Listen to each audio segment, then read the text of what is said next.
Hey, friends out there, coming to you from a mad world on Thursday, September 30th, 2021, at just about 6 minutes before 6 in the morning here in Northern California. And as usual, I'll talk about a few different things today. What's been on my mind in the latest in this 21st century upon the earth. That's 2,121 years AD after the death of Christ. So whatever the pagans do out there to try to change the truth about history, try to alter the definition of words, there'll always be people like myself that will tell you the truth. They've kept the records. There's a lot of nouveau words, which means they're new words. They didn't exist thousands of years ago. But there's a lot of old words that sound nouveau. Take a word like anti. Sounds pretty chic, right? Anti, sounds modern. Newfangled term, ancient. But you got to understand, all it used to mean was a substitute or a stand-in. And today that definition has altered to the point, evolved, however you want to look at it, changed, to mean opposed to or against, right? We all would agree that's what it means. So if you say the phrase Antichrist, right away you'd think, well, this is a terrible being. This is one that's opposed to or against Christ. But you got to understand the original meaning of that term.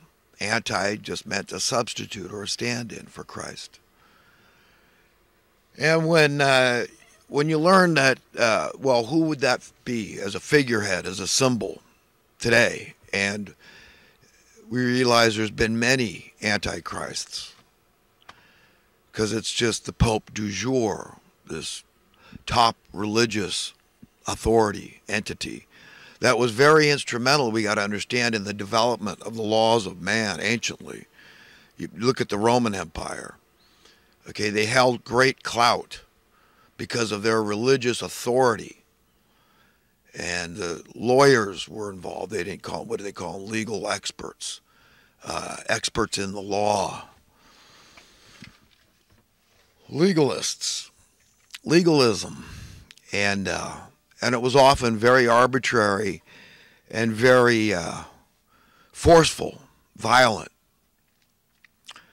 And there was a period of time on this planet when you were not allowed to own a Bible, which is, of course, we all know, most people know, it's been the best-selling book for God knows how long. To this day it is. And it's a fascination because it's a history book, and it's very interesting to people that this has been preserved. We're talking about not century after century. We're talking about anciently. We're talking going back thousands of years. We're talking about going back like at least 6,000 plus years. The recorded documentation in that book. Yet so often people will poo-poo it as, well, these are just religious fundamental. They're nuts. You got to listen to us, the scientific community, the pagan secular community. It's all about worldly wiseness and, think the way we tell you to think, sort of thing. And, we all know, if you're religious, you're bad. You're an idiot. You're a fool. You're off, right? So it's got a very negative connotation for most people, and I would agree.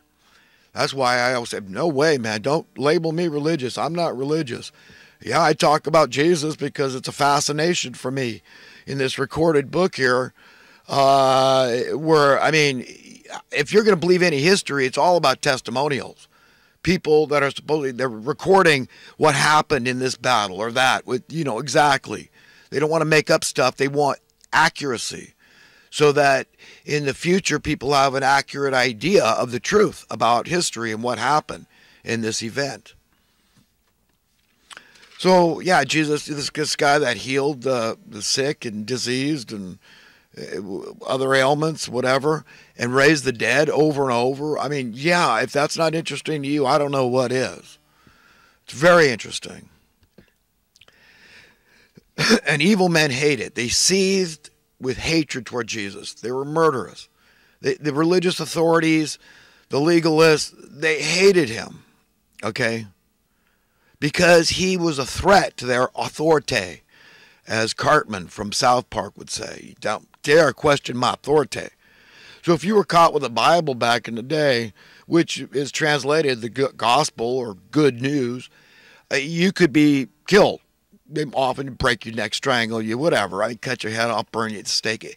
Whatever method they chose. Maybe pull you apart. What do they call that? Quartering you? Whatever. Quartered, whatever, okay, method they chose to use, but it was a great threat. Can you imagine knowledge, a book? You see, they can't get away with that today. They've had to go into deep hiding and deep subterfuge and use very, very hidden, which is also the term occult applies here, in their methodology, in how to keep the people repressed, oppressed, confused, ignorant, and most of all, just stupid brute beasts, malleable, pliable brute beasts, so that they could just be the beings they want, that are easy to deal with. They don't want friction. They don't want uprisings. They don't want revolts. They don't want demands by the commoners. They hate that. We all know that. That's history. And that same principle holds true today. This is the slaver class, my friends. And how do they operate? What's so objectionable about slavery? It's the theft of somebody's time. Literally, it's the theft of their life, because that's all we have is a finite number of hours on this planet, less than 1 million if you live to be 100. And keep in mind, about a third of that is sleeping. Do the math yourself. It's a simple equation. Approximately 24 times 365, unless it's a leap year, right?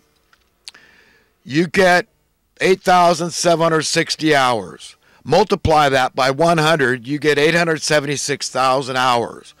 Remove about 30% of that for sleep. You understand, it's a little over 500,000 hours that we're alive. So what are they stealing from us? Our lives. That's what's so objectionable about slavery. It's theft.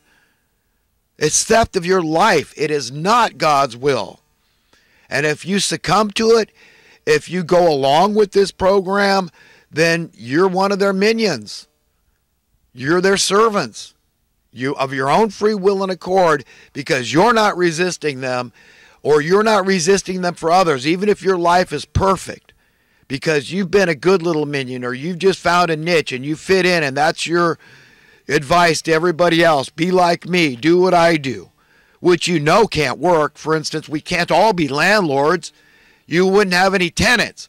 So don't give me that load of you-know-what, okay? That's not the way it works.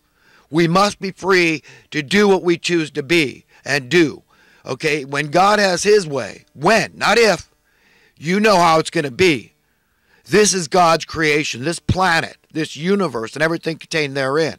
We are God's equally beloved children. So let's establish a few facts. There's absolutely no need for money under that reality, under that paradigm, where it's understood you're born unthinkably wealthy, and I am. We all are. You're born absolutely financially free. It'd be absurd, ridiculous, preposterous, stupid to have anything to do with any form of money. You understand? So figure it out, just like all the other creatures have who are far less intelligent than us human beings. So simply be honest. A little child can understand this talk.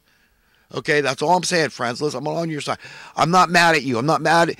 Listen, if you're righteous and enlightened, you got goodwill in your heart, You want peace and joy and prosperity and fairness and justice on the earth, just like me. You're an egalitarian, just like me. Great. We're on the same side. We're already unified. Listen, remember, it takes a very small spark to ignite a huge forest. So you got to understand this business of critical mass. You are very powerful. Even if people listen to me one time, they say, I can't take that guy. I get it. I'm pretty heavy. I know. Okay, I know. The woman I find is going to be a very special woman, because I need a woman that I can give 100% of myself to. I thought I found that. I did, but I was an idiot. I wasn't ready for the best thing God can ever give a man, which is a woman. Because for a man without a woman, he's like a fish swimming around in a stagnant pond. Okay, that's what I believe. It's tough. I don't like it, but I am not the type to settle either. I'm very picky, okay, like we all are, okay? And the woman that I get, she's got to be free, absolutely free, okay? That's the only way I can give her 100%. She can't have any conditions for me. I've got to be free. It's got to be a reciprocal thing. No strings attached. I don't want it to have anything to do with money at all. You know, you see this sugar daddy, sugar baby thing, these dating sites and all this crap. God, it's sick as me. Prostitution. The world's oldest trade. It still goes on today. So I need a woman who gets it, who says, I need a man that doesn't go to prostitutes, that finds that objectionable. That's wrong. Even if he did at one time, but he's made a revelation, transformation. He's seen the light, and he says, oh my God, that is so wrong to partake in that. You are become one. You are a prostitute. Any men that do that are. So, I mean, if it's not free, man, it ain't, you know what I mean? And growing up, there was way too much promiscuity, I admit, but I mean, at the time, it's like, I didn't know any other way. I mean, it was just the way it was in the 70s as a teenager. Everybody was screwing everybody, man. And it hurt me in the long run. It hurt my soul. It'll hurt your soul. Promiscuity, fornication, adultery, all that crap, man. You want one woman, she should want one man, end of story. That's the only ideal path. You got to be able to give 100% of yourself to that person, or it's nothing. It's